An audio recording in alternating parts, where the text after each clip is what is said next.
जीवन हमें एक मौका देता है, इसलिए जब भी सही कॉलेज चुनने का समय आए तो सिर्फ मंगलायतन यूनिवर्सिटी आपके बेहतरीन भविष्य और सर्वांगीण विकास के।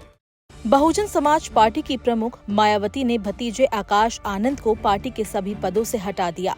उन्होंने कहा कि मैंने ये फैसला लिया है कि मेरी आखिरी सांस तक अब पार्टी में मेरा कोई उत्तराधिकारी नहीं होगा। बसपा प्रमुख ने कहा कि मेरे लिए पार्टी और मूवमेंट पहले है, भाई बहन और उनके बच्चे आदि बाद में, इसलिए अब कोई मेरा उत्तराधिकारी नहीं होगा। मैं जब तक जिंदा रहूंगी पार्टी को आगे बढ़ाने का हर संभव प्रयास करती रहूंगी। मायावती के बेहद करीबी माने जाने वाले आकाश आनंद के लिए ये एक बड़ा झटका है। उनका राजनीतिक सफर बीच मझधार में फंस चुका है।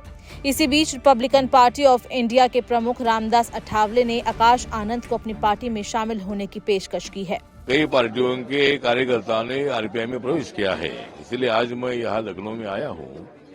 उसके साथ साथ जो आकाश आनंद जी है, जो मायावती के भतीजे है, उनको मायावती ने उनको पार्टी से निकाला है। तो आज मैं उनको आह्वान करना चाहता हूं कि बाबा साहब का मिशन अगर अपने को आगे बढ़ाना है तो हम सब लोग एक साथ आकर आगे बढ़ा सकते हैं। और रिपब्लिकन पार्टी ऑफ इंडिया बाबा साहब की पार्टी है, इसलिए Akash Anand ji Republican party join करे। इसी तरह का एक मेरा उनको ऑफर है और वक्त मिलेगा तो मैं उनके साथ बात करने वाला हूं।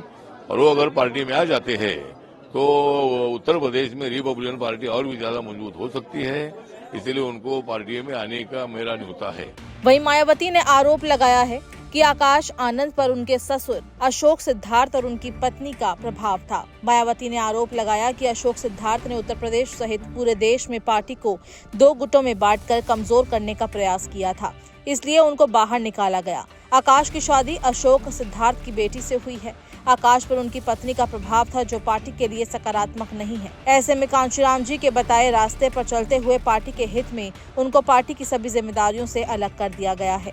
बसपा सुप्रीमो मायावती ने आकाश आनंद के पिता आनंद कुमार को नेशनल कोऑर्डिनेटर के पद से भी हटा दिया है। 2 दिन पहले ही उन्हें इस पद की जिम्मेदारी सौंपी गई थी।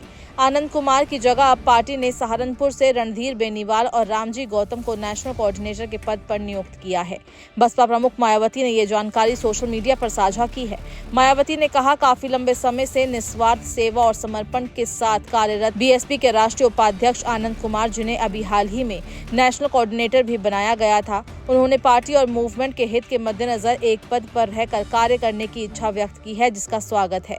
ऐसे में आनंद कुमार पहले की तरह बीएसपी राष्ट्रीय उपाध्यक्ष पद पर रहते हुए सीधे मेरे दिशा निर्देशों में पूर्ववत अपनी जिम्मेदारियों को निभाते रहेंगे और अब उनकी जगह यूपी के जिला सहारनपुर निवासी रणधीर बेनीवाल को नेशनल कोऑर्डिनेटर की नई जिम्मेदारी दी गई है। अब रामजी गौतम और रणधीर बेनीवाल ये दोनों बीएसपी नेशनल कोऑर्डिनेटर के रूप में सीधे मायावती के दिशा निर्देश में देश के विभिन्न राज्यों की जिम्मेदारियों को संभालेंगे।